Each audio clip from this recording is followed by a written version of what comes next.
항상 고레스 때뿐만 아니고 오늘날도 내가 믿는 하나님은 나를 도우실 거야 라는 것을 믿는 겁니다. 현재 진행 얘기죠.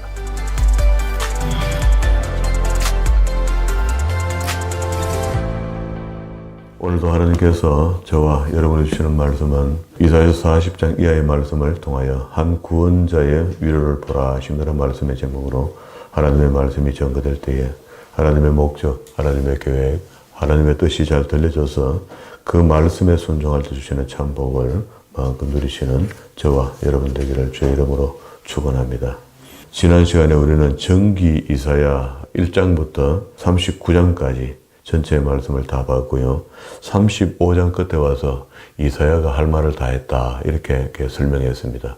그런데 36장과 37장, 38장, 39장은요. 이스라엘의 히스기야 왕 당시에, 그게 이사야 당시에죠. 역사를 재기록하고 있습니다. 그래서 이제 열왕기 하서 18장과 20장에 있는 이야기다 이렇게 했고요. 그리고 난 뒤에 이걸 후기 이사야로 봤을 때에 그러면 시대가 굉장히 멀어집니다. 그 읽었던 본문 속에 위로하고 내 백성을 위로하라. 정다이 예루살렘이 말하기를 그것에게 외쳐 고하라. 그 복역의 때 이렇게 했는데 이게 남왕국이 이제 잡혀갔다가 돌아올 때쯤 됐다 이 말인데요. 그렇게 되면은 이 사람들이 잡혀간 것이 606년부터 잡혀가거든요. 1차로 포로로 갔던 것이 606년, 2차가 597년, 그래서 3차가 586년에 예루살렘 성이 완전 멸망합니다. 그럼 666년이 처음 잡혀간 것이고 다시 돌아올 때가 BC 536년입니다. 처음 돌아오는 것이. 그럼 여기서 복역의 때가 끝났다 할 때 그러면 이제 536년이 지금 다 돼가는 거거든요. 그리고 606년에서 536년을 빼면은요 70년이 딱 나와요. 이게 하나님께서 에레미야를 통해서 말씀하신 그대로 다 이루어지는 겁니다. 이게 이것뿐만 아니고 성경에 모든 뜻이 있는 글자들은요, 우리 1.1획 이렇게 하는데, 1.1획도 다 하나님의 말씀이니까 능력은 있지만, 우리가 단어가 구성이 돼서 문장이 되잖아요. 한 단어 한 단어가 모이면 문장이 되잖아요. 그래서 그 안에 무슨 뜻이 있다면, 뜻이 성경에 기록된 뜻이라면 다 이루어진다는 겁니다. 오늘 여기 40장 이후에 이제 후기설로 봤을 때 상당히 세월이 흘러갔다. 그리고 우리가 그 중간에 만약에 정기 이사야와 후기 이사야 사이에 봐야 될 책이 있다면 연대기로 본다면요 꽤 많은 책들을 볼 수가 있죠. 잡혀간 사람들이 기록한 책들이 다니엘, 에스겔 이런 책들, 학계, 스가랴, 에스더 이런 책들이 귀한 공동체들 이야기니까 그때 당시 이야기들을 다 두루 살펴보면 이미 하나님은 돌아오신다라고 이렇게 말씀하고 계시는구나 하고 돌아오기 직전부터 이야기를 하시거든요. 그래서 구약 성경 속에 가장 메시아 정보가 많이 들어있던 것이 이사야 성경인데 앞에 정기 이사야가 메시아가 많이 들어있고요. 후기 이사야 안에도 메시아 이야기가 많은 게 다른 게 아니고 한 구원자라고 하는 여기는 역사적 인물 한 사람을 드러내거든요. 고레스를 이야기합니다. 그 중건동 전쟁사를 이야기하면요. 고레스를 우리는 알렉산더 대왕이나 이런 사람들을 유명하게 생각하는데 그 앞서 고레스가 이 메데 페르시아 지역을 평정을 해버렸거든요. 세계 역사에서는 키루스라는 이름으로 적혀 있어요. 그래서 성경에는 우리가 의역이 돼서 고레스. 여기서 이제 메시아 이야기도 하면서 메시아 이야기 하는데 그 메시아 한 종이라고 하는 고레스를 이야기하면서 원관념과 비유관념. 이 원관념은 그 당시에 나타났던 고레스를 이야기하는 것이고 비유관념은 그리스도께서 한 왕으로 오실 때 이걸 이야기한단 말이에요. 그러면 이때는 그 당시에 오실 때는 현실에 고레스가 와서 도와주는 것이고요. 우리는 먼 미래에 진짜 주님이 오시면은 영원한 천국으로 우리를 인도하신다 하는 그런 정보가 되는 거죠. 얽혀 있거든요. 그럼 어디까지 가냐면은요. 40장부터 46장까지 끝까지 내려가야 돼요.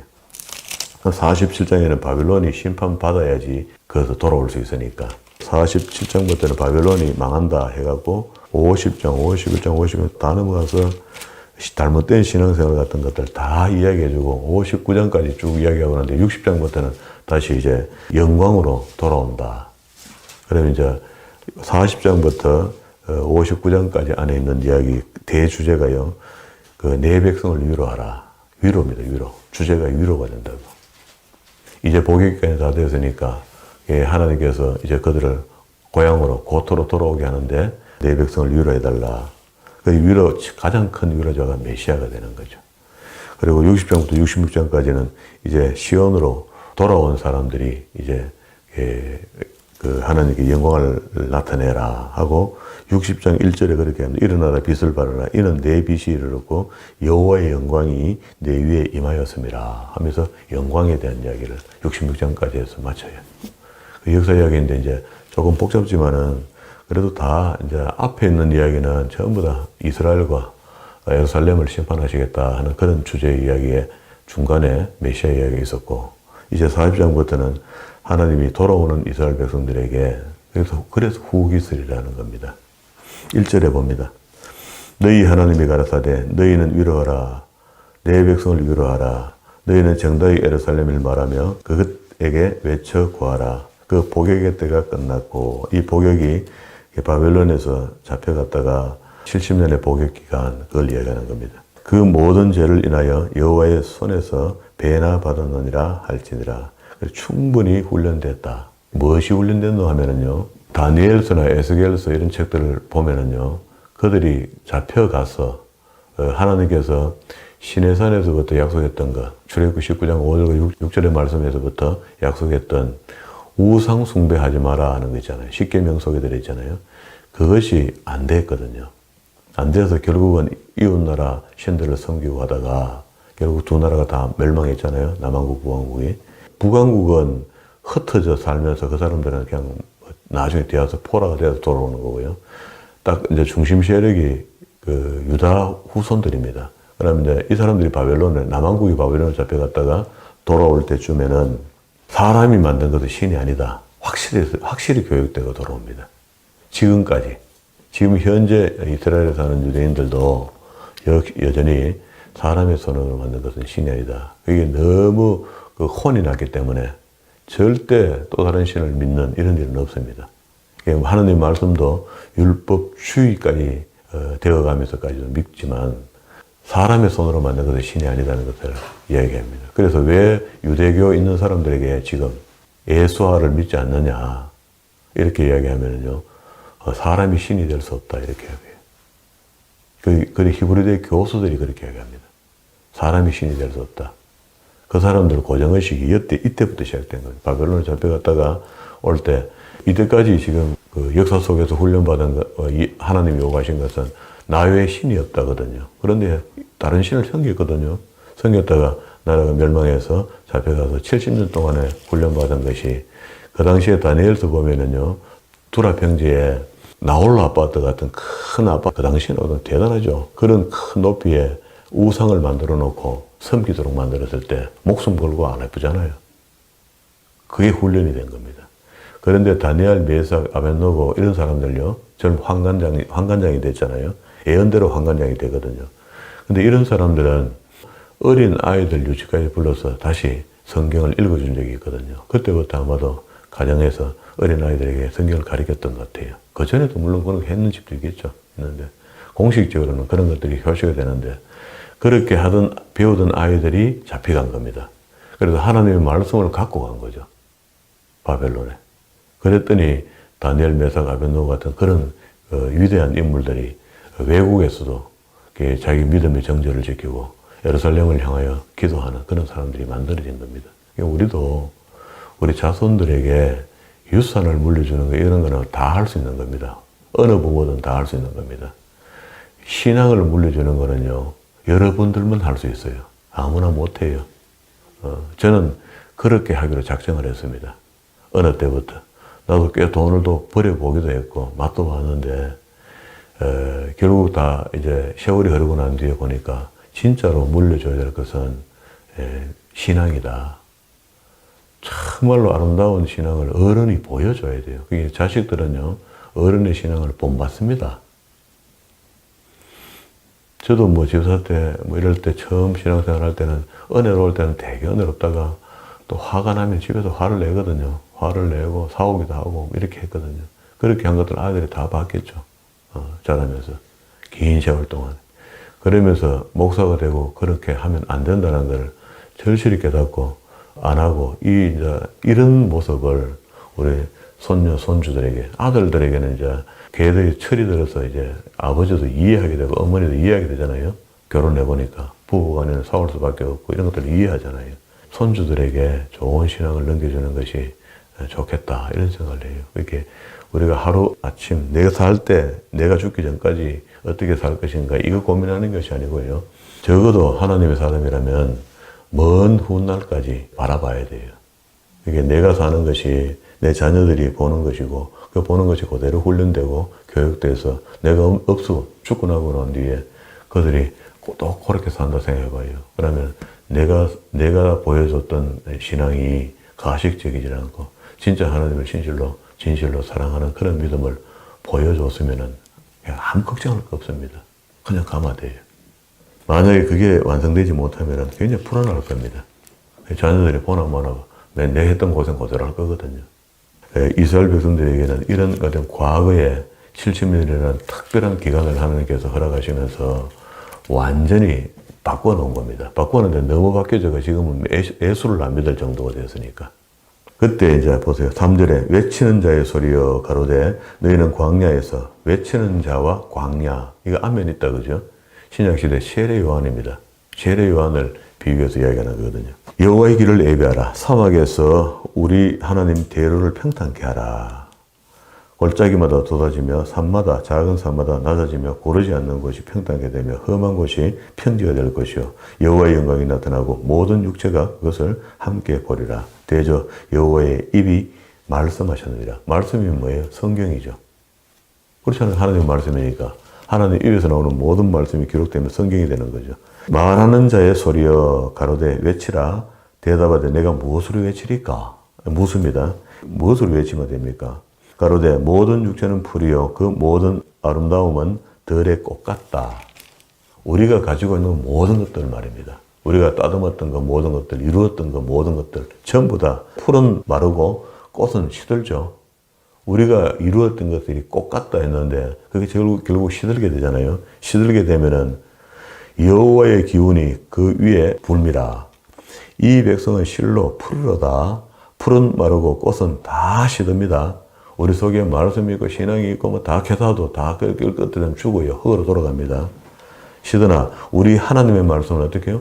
영영이 있으리라. 아름다운 소식을 시온에 전하는 자여 하나님의 말씀을 전하는 종 너는 높은 산에 오르라. 아름다운 소식을 예루살렘에 전하는 자여 너는 힘써 소리를 높여라. 두려워 말고 소리를 높여 유다의 성읍들에 이르기를 너희 하나님을 보라 하라. 보라 주 여호와께서 장차 강한 자로 임하실 것이요 친히 그 팔로 다스릴 것이라. 보라 상급이 그에 있고 보응이 그 앞에 있다. 그러면 우리가 인생 살면서 누구한테 잘 보여야 됩니까? 제일 잘 보여야 하나님입니다. 예. 그게 우리는 성부, 성자, 성령을 이해를 했기 때문에 지금은 성령의 시대니까 어느 분을 먼저 우리가 지칭해서 할 수는 없지만은 하나님 아버지죠. 하나님 아버지. 그리고 그 안에 하나님 아버지의 영, 하나님 그 독생자 예수 그리스도 이 삼위를 우리가 믿잖아요. 그러면 하나님께서 우리에게 상급 그리고 또 보응도 하나님께서 주신다. 상도 주시지만 벌도 주신다. 그런 목자같이 양무리를 먹이시며 어린 양이 그 팔로 모아 품 안에 안으시며 젖먹이는 암컷들을 온순히 인도하시려다. 자, 12절부터는 이렇게 갑니다. 하나님의 권능을 자기 스스로 설명해요. 그게 설명 안 해주면 모르거든요. 그게 선지자 입을 통해서 나오게 하고 기록하게 한 거죠. 하나님이 어떤 분이신가 이걸 기록해 놓은 겁니다. 누가 손바닥으로 바다 물을 헤아렸으며 뺨으로 하늘을 재었으며 티끌을 대어 담아 이렇게 보았으며 명칭으로 산들을 간칭으로 작은 산들을 달아보았느냐. 누가 여호와의 신을 지도하였으며 14절에 또 그를 교훈하였으며 그리고 끝에 통달의 도를 보여주었느냐. 누가? 감히. 15절에 보라 그에게 열방은 통에 한 방울 물 같고 저울에 적은 티끌 같으며 섬들은 떠오르는 먼지 같은 게 하나님의 권능이 워낙 크기 때문에 지구가 마치 우리가 아이들 장난감이 손에 잡혀 있는 것처럼 하나님 손에 그렇게 잡혀 있는 것처럼 그런 의미가 있어 그죠? 그러면서 18절에요. 그런즉 너희는 하나님을 누구와 같다 없다 하겠으며 무슨 형상에 비기겠느냐. 그렇게 우리가 머릿속에서 상상할 수 있는 어떤 것으로도 하나님의 크기와 권능과 그 위엄을 설명할 수 없다. 이렇게 했습니다. 그리고 그런데도 불구하고 인간들은 그 신을 자꾸 만들어라 이렇게 할 때 우상을 만든다는 겁니다. 우상은 장인이 부어 만들었고 장석이 금으로 입혔고 또 위하여 은사수를 만든 것이라. 궁핍하여 이런 것을 드리지 못하는 자는 썩지 않는, 그게 돈이 많으면은 금과 은으로 그 우상을 만들고, 돈이 없는 사람은 나무를 잘라서 만든다는 겁니다. 나무를 택하여 공개한 장인을 구하여 우상을 만들어서 흔들리지 않도록 세우느니라. 너희가 알지 못하느냐? 너희가 듣지 못하느냐? 태초부터 너희에게 전하지 아니하였느냐? 땅의 기초가 창조될 때부터 너희가 깨닫지 못하느냐? 그는 땅 위에 궁창 위에 앉으시나니 땅의 거민들은 메뚜기 같으니라. 그가 하늘을 차일같이 천같이 펴면서 하늘을 천처럼 쭉 핀다는 겁니다. 그 알천마와 같이 베푸셨고 귀인들이 패하시며 세상의 사사들을 헛되게 하시나니.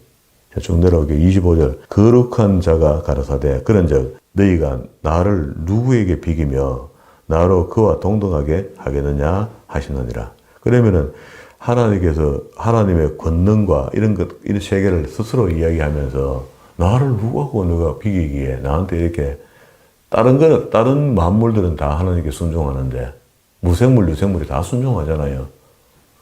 나무도 순종하고 다 하는데 어떻게 너는 나한테 안 하나? 하나님이 이상하다 생각해요. 왜 모르시겠어요? 그 죄가 들어가서 그런 걸. 다 아시죠? 26절에도 너희는 눈을 높이 들어 누가 이 모든 것을 창조했는가 한번 봐봐라. 그리고 나를 좀 경외해달라는 거야. 그런데 그게 안 된다. 그러면서 제발 좀 나만 좀 앙망해라. 31절에 보세요. 오직 여호와를 앙망하는 자는 새 힘을 얻으려니 독수리가 날개치며 올라간 것 같을 것이요 더듬박질하 해도 곤백지 않을 것이며 걸어도 피곤치 아니할 것이로다. 했는데 그래서 야곱아 하면서 이스라엘에게 지금 이야기하는 거거든요. 27절에 하나님께서 이야기를 자신을 설명하시다가 그 다음에 제발 좀 나를 좀 따르라. 나를 앙망하라. 나를 좀 신뢰해라. 나를 좀 믿으라. 이렇게 이야기하는 겁니다. 27절에 보세요. 야곱아 내가 어찌하여 말하며 이스라엘아 내가 어찌하여 이르기를 내 사정은 여호와께 숨겨졌으며 원통한 것은 내 하나님에게서 수리하심을 받지 못한다 하느냐. 말도 안 되는 소리를 자꾸 하나. 하나님은 전능하시기 때문에 모든 것이 다 가하다. 그러나 우리가 이성적으로 생각할 때 앞뒤가 안 맞는 이런 일들도 어떨 때는 하나님이 해주셔요. 해주시는데 어떤 사람에게서는 그걸 하나님을 시험하려고 하면 안 해주신다고 또. 우리로서는 오리무중이죠. 어떨 때는 되는 것 같고 어떨 때는 안 되는 것 같고 그렇단 말이에요. 그러면 이제 우리가 기준을 어떻게 잡느냐. 성경이 나온 대로 하자. 성경에서 하나님이 어떻게 그 성경을 제대로 안 배우면 하나님을 아주 약한 하나님 만들든지 우스운 하나님 만들든지 스스로 생각하기를 그래 한다고. 그러면 그거는 하나님이 아니고 스스로 자기 머릿속에서 만들어 놓은 신을 믿는단 말이야. 교회 다니면서도 하나님을 자기 스스로 만드는 머릿속에서 만들어 놓은 이 공장, 기술자들이 만들어 놓은 우상처럼 내 머릿속에 지식으로 또 다른 하나님을 만든다고. 그걸 뭐 잘못 믿으면 그래 되는 거죠. 그러니까 하나님의 말씀을 통해서 우리 겸손히 바르게 믿으면은, 바르게 성경을 찾으면은, 그러면은 바른 하나님을, 내 머릿속에 있는 게 바른 하나님이 되겠죠. 그런데 우리는 내 멋대로 믿으니까 하나님이 달라. 그 사람마다. 안에. 성경을 쳐서 바르게 안 배워서 그런 겁니다. 그게 너는 알지 못하는, 듣지 못하느냐. 영원하신 하나님, 여호와 땅끝까지 창조하신 자는 피곤치 아니하시며 곤비치 아니하시며 명찰이 한이 없으시며 피곤한 자에게는 능력을 주시며 무능한 자에게는 힘을 다하시며 소년이라도 곤비하며 피곤하며 곤비하며 장정이라도 넘어지며 자빠지고. 이게 뭐 아무리 좋은 약을 먹어도 우리 피곤한 건 똑같죠. 나중에 나이가 먹으면 또 죽어야 되고요. 그 영혼을 가지고 계시는 하나님 우리가 안다면은 순리대로 가야 되는 게 맞죠. 오래 산다고 좋은 것도 아니고. 그렇잖아요. 계속해서 영혼이 죽지 않겠다고 진시황이 불로초를 찾으라고 자기 신하들을 온 세상에 다 보내고 이렇게도 하잖아요. 그러니 이제 오직 여호와를 앙망하는 자. 그게 하나님을 앙망해라. 하나님을 바라라. 하나님을 바란다는 것이지. 그리고 그 하나님을 소개하는 곳이 성경이란 말이에요, 성경. 하나님께서 창세기부터 계시록까지 말씀을 우리에게 다 전해줬기 때문에 우리는 여기서 더 이상 뭘 또 내놔라 하면 안 돼요. 이게 이것 다 보고, 그게 지혜를 구하라 하는 말씀이 있잖아요. 그거는 내가 후회 주고 꾸짖지 않겠다. 이렇게 하잖아요. 좀 지혜롭게 살아란 말이야, 평소에. 그런데 지혜가 없어서 지혜를 구해야 되겠다 싶어서 막 강구하고 주님 나한테 지혜를 주옵소서 하고 이렇게 지혜 하게 되면은 하나님을 무시하는 겁니다. 내가 준 거, 그 지혜서가 성경이 지혜 아닙니까? 우리 지혜서라고 하면 전도서, 잠언 이런 책들이 있지만, 그래, 전도서, 잠언만 제대로 읽어도 인생이 달라집니다. 사실은요. 어릴 적부터 전도서나 잠언서를 계속 읽힌 아이들, 이런 아이들은 잘하는 게 아니라 다릅니다. 그거 안 해보고, 나도 그걸 안 읽어보고, 나도 변화 안 받으려는 사람이 어떻게 자녀에게 그걸 변화되기를 요구합니까? 택도 없죠. 그러면은 하나님을 악망한다 할 때, 이게 악망이라는 글자가 좀 그렇다, 그죠? 하나님을 바라고 애쓰고 하나님한테 의지하고 하나님께 묻고, 이처럼 포함되는 거죠. 그런 것들을 교회, 지금 신약시대에 왔으니까 이제 교회라는 에클레시아라는 이런 그 공동체를 만들고, 교회 당이잖아요. 공동체를 만들고, 그렇게 악망하고 싶어 하는 사람들이 모여서 함께 세워져 가야 되는 겁니다. 근데 이렇게 하는 게 우리 공동체가 되는 거죠. 만약에 개인이 흩어져 있으면 약화가 된다, 약화가. 그래서 모였을 때는 분쟁도 일어나지만 단결력도 좋아지는 거죠. 그래서 우리가 주님 오셨을 당시에 그리스도인들이 많이 로마인들에게 핍박을 받았잖아요. 핍박을 받을 때에 그때 어떻게 했습니까? 대림교회를 파고 난 뒤에 동굴에 숨고 이렇게 했잖아요. 한 300년 그래 살았습니다. 사는 동안에 자기들의 표시를 우리 같으면 지금 십자가 목걸이를 걸듯이 물고기 목걸이를 걸고 있었어요. 그 안에다가 물고기 모양 속에다가 액투스, 그리스도인이라는 표시를 걸어 넣어놓은 거예요. 그래서 서로 만나면은 이 사람 믿는 사람 맞나 아이가 하면은 옷을 성 열어갖고 그걸 보여주는 거라. 그러면 주변에서 사인으로 딱 보여주는 거라. 그러면 서로 믿는 사람이라 하는 걸 아는 거라. 이게 비밀이야. 공공연히 기독교인들은 다 아는 비밀인 거라. 그렇게까지 모여 있기를 원했습니다. 물고기가 이렇게 모여 다니듯이. 그리고 이제 41장에 와서는 이스라엘의 한 구원자를 예고하는데, 이게 이제 그게 44장 26절에 보면은요, 하나님께서 약속을 하는데, 내 종의 말을 응하게 하며, 내 사자의 묘락을 성취하게 하며, 예루살렘에 대하여는 이르기를 거기 사람이 살리라 하며, 그럼 다 돌아온다는 이야기죠. 사람이 와야 사니까. 유다 성읍에 대하여는 이르기를 중건될 것이라 하고, 또 28절에 고레스에 대해서는 이르기를 그는 나의 목자라 나의 모든 기쁨을 성취하리라 하며, 예루살렘에 대해서는 이르기를 중건되리라. 누가 합니까? 고레스가 칙령을 내려서 예루살렘이 중건되도록 그렇게 하죠. 그러면 역대기가 에스라가 기록해 귀한 공동체 선지자 중에 한 사람이 기록했다 하거든요. 그러면 역대하서 끝에 보면은요, 역대하서 끝에 보면 고레스의 칙령이 있어요. 지금 여기 이사야서가 예언해 놓은 그대로 하는 겁니다. 36장, 역대하서 36장 22절에 바사왕 고레스 원년에 여호와께서 에레미야 입으로 하신 말씀을 응하게 하시려고 바사왕 고레스의 마음을 감동시키심에 저가 온 나라에 공포도 하고 조서 내려가로되, 바사왕 고레스가 말하노니 하늘의 신 여호와께서 세상 만국으로 내게 주셨고 나를 명하여 유다 예루살렘에 전을 건축하라 하셨으니, 이 전, 지금 여기 이야기하잖아요. 이 고레스가 나타나는데, 고레스가 출현하게 되면은 예루살렘 성이 중건되리라. 그 성전에 대해서는 이르기를 내가 기초를 체험이 되게 하겠다. 처음 초석을 놓게 하는 게 고레스단 말이야. 돈을 다 주거든요. 그리고 바벨론에 빼들어왔던 금은 기명들, 성전 속에 있는 내탕고에 있던 것들 그대로 다시 돌려주죠. 지난 시간에 우리 바벨론의 특사가 와서 보고 갔다가 그걸 갖다가 점령해갖고 다 가져가거든요. 그걸 그대로 다 제자리 갖다 놓는다는 겁니다. 그게 그러면 그래서 이제 역대기 하서 36장 21절 23절에 고레스 칙령의 연결이 에스라 1장 1절입니다. 바사왕 고레스 원년에 여호와께서 에레미야 입으로 하신 말씀을 응하게 하시려고 바사왕 고레스의 마음을 감동시키심에 저가 온 나라에 공포하고 조서 내려 바사왕 고레스는 말하노니 하늘의 신 여호와께서 세상 만국을 내게 주셨고 나를 명하사 유다 예루살렘 전을 건축하라 하셨나니. 에스라가 페르시아 제국의 법을 맡은 관원장입니다. 법 쪽에서 인물이야. 그러면서 이제 고국으로 돌아올 때에 이 고레스의 칙령을 가지고 돌아오게 되는 겁니다. 그렇게 돌아왔다는 것을 1차 귀환 공동체가 갖고 돌아왔다는 것을 에스라가 2차로 돌아온 사람이잖아요. 돌아왔을 때에 1차 공동체 이야기를 1장부터 7장까지 5장까지 적어 내려가요. 미리 역사를 적는다고.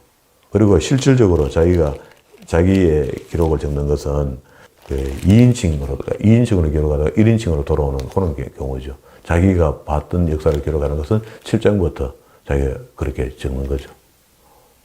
5장에는 학교 선자에 대한 이야기가 있고요. 스가랴 선자의 이야기가 있고. 자, 여기 이제 이 책이 우리가 보고 있는 책들이 막 이렇게 막 섞여 있거든요. 이걸 이제 감잠이 이제 배우고 읽어보면 나중에 이게 하나하나 지금처럼 이렇게 제가 막 찾아주듯이 제가 이걸 뭘 표시해놓고 찾는 거 아니거든요. 성경이 이렇게 되어 있습니다. 여기 읽다가 보니까, 이 퍼즐처럼 맞춰졌거든요. 이래 되어 있구나. 이래 되어 있구나. 그래, 우리 이런 것들을 이해 못한 상태에서 자꾸 읽으면 혼돈만 자꾸 오죠. 갑자기 다니엘 얘기했다가 에스겔 이야기했다가 고레스 이야기했다가 왔다 갔다 하는데 이해가 안 되는 거죠. 다시 이사야로 돌아왔습니다. 그래서 한 출연자라고 하는 것을 영적으로 봤을 때는 메시아, 주님이 오시는 이야기를, 장차 오실 주님을 이야기하고요. 현재도 지금 곧 돌아오게 됐지, 돌아온 건 아니잖아요. 그러면은 고레스가 아직도 수산이라는 엘람이라는 작은 도시에서 살고 있다가 할아버지 나라, 메대 나라를 잡아먹고 페르시아 제국을 만들 때 바벨론을 그때 잡아먹는 거야. 잡아먹으니까 큰 제국을 만들면서 바벨론 속에 들어가 보니까 이스라엘 백성들이 거기 또 앉아있는 거라. 앉아있는데 그때 아마도 인물 중에 우리로 받을 때는 다니엘 같은 사람이 있었던 겁니다. 있었고 고레스가 오는 것을 보고 이 성경을 읽어주는 겁니다. 어쨌든 전체 이사야 책으로 본다면은 150년, 200년 이래 보면은 그러면 그때에 당신이 우리 성경이 하나님이 기록해놨다. 내 종이라 했다. 하니까 고레스가 감독 굉장히 경건하게 보이는 다니엘 같은 어른이 젊었거든요. 그 사람. 한 30대 이럴 때 그 할아버지 나라를 점령하고 페르시아를 만들었거든요. 그래가 도착하자마자 그 소리를 들으니 이스라엘 백성들이 다 예루살렘으로 가라. 그리고 고레스의 마음은 이렇습니다. 세계가 다 내 끼다. 그렇죠? 세계가 내 거다고 생각하는 관점을 갖고 있으면 거기 있으나 여기 있으나 똑같죠. 바벨론의 포로로 있으나 예루살렘의 포로로 있으나 똑같은 거죠. 관점만 또 바꾸면 되니까. 위치만 바꿔준 겁니다. 그리고 또 그게 또 예루살렘 중건하는 거, 성중건하는 건 내 거지. 자기 거 아니죠, 사실은. 그런 개념이 딱 서는 거예요. 그게 넓은 사람입니다. 마음이 넓고 큰 인물인 거라. 그리고 이제 이 일을 해내는 거죠. 그래서 한 출연자가 한다 하고 41장 2절에도 보세요. 누가 동방에서 사람을 일으키며 누가 합니까? 하나님이 일으키죠. 그게 지금 예루살렘에서 봤을 때는 그 바벨론 쪽이거든요. 거기서 메데 페르시아 제국에서 고레스가 내려오는 것을 이렇게 표현했어요. 의로 불러서 자기 발 앞에 이르게 하느뇨. 열국으로 그 앞에 굴복하게 하며 그로 왕들을 치리하게 하되 그들로 그의 칼에 티끌 같게 그 활에 불리는 초계 같게 하며. 그럼 41장부터 41장 42장에는 그 메시아에 대한 이야기가 또 있거든요. 내 붙드는 나의 종, 내 마음에 기뻐하는 나의 택한 사람을 보라. 내가 나의 신을 그에게 주었은즉. 그 성신을 갖고 주님이 오셨죠. 주님의 성신이 우리가 믿고 있는 성령 시대를 믿고 있는 거죠. 그래서 메시아 이야기가 9절까지 이야기합니다. 보라, 전에 예언하는 일이 이미 이루어졌느니라. 이제 내가 새 일을 고하노라. 그 일이 시작되기 전에도 너희에게 알려주겠다. 새 일. 이게 귀한 공동체의 일인데 메시아 이야기를 한다면 주님 오셨을 때 이야기를 한단 말이에요. 그 이스라엘이 돌아오게 하는 고레스라는 한 구원자, 이걸 은유하면서 실제로는 먼 미래에 주님이 오셔서 우리를 구원케 한다. 그런 이야기입니다. 한 구원자라고 하는 구원자가 그때 당시에는 고레스가 되지만 훗날에는 그게 메시아가 된다. 그런 이야기입니다. 그게 섞여서 읽으니까 우리는 과거를 다 알고 읽어보니까 쉽지. 그 당시로서는 어렵죠. 선지자가 이런 이야기 해주면은 선지자가 직접 그걸 영감으로 설명해줘야지 듣는 쪽에서 조금 이해가 안 되겠습니까? 후손들이 이렇게 우리 나라와 함께했던 하나님을 우리는 믿겠다는 겁니다. 오늘 우리도 그 후손의 한 부분의 사람으로 이방인으로 믿었지만 이렇게 오실 하나님을 믿겠다는 겁니다. 성경을 읽을 때 결론이 나와야 되거든요. 항상 고레스 때뿐만 아니고 오늘날도 내가 믿는 하나님은 나를 도우실 거야 라는 것을 믿는 겁니다. 현재 진행 얘기죠. 현재 동사들은요 오늘도 여전히 우리에게 현재로 주고 있다. ing다. 지금도 이 말씀을 읽으면서 그때는 그랬지만 오늘은 우리에게 구세주 주신 거 확실히 제가 믿습니다. 그리고 또 장차 오실 주님을 내가 믿습니다. 이게 우리 고백이 되어야 되는 거죠. 진도는 못 나가겠습니다. 40장 31절까지 우리 마저 다음 시간에 우리 41장 보도록 하겠습니다. 우리의 삶 속에서 나타나시는 하나님, 삶 속에서 역사하시는 하나님. 세례 요한을 통해 외치는 자의 소리가 앞에 있어 그리스도가 오잖아요. 그래서 한 왕이라고 했는데 그때 우스보이견에 그리스도 같은 또 보니까 고레스야. 그런데 또 우스보이견가 돼요. 이렇게 오늘은 이제 하나님의 권능을 설명했습니다. 자신을 워낙 몰라주는 아둔한 이스라엘 백성들이 누가 손바닥으로 바닷물을 헤아려 봐. 이런 분이 하나님이라는 것. 그러니까 하나님 존재가 보이지는 않지만은 너무 크셔서 인간의 언어로 다 표현할 수 없는 그런 분이다 하는 것을 설명을 오늘 들었습니다. 그러니까 앙망해라. 오직 여호와를 앙망하는 자는 새 힘을 의지하는 자가 새 힘을 얻게 돼 있지. 그걸 하나님을 업신여김하고 무시하고 안 보이니까 없는 것처럼 그렇게 사는 사람은 아무것도 없다 그런 말입니다. 우리 머릿속에 남아야 될 단어가 하나님의 권능, 하나님의 크심, 그리고 또 하나님을 앙망한다. 앙망하는 자가 새 힘을 얻고 독수리가 달개치며 올라간 같이 될 것이요 다듬벅지라 해도 피곤치 아니하고 걸어가도 피곤치 아니하는 이런 신앙들이 우리 가슴 속에 기본적으로 깔려 있어서 그 위에 세워지는 믿음의 사람 다 되기를 주의 이름으로 축원합니다.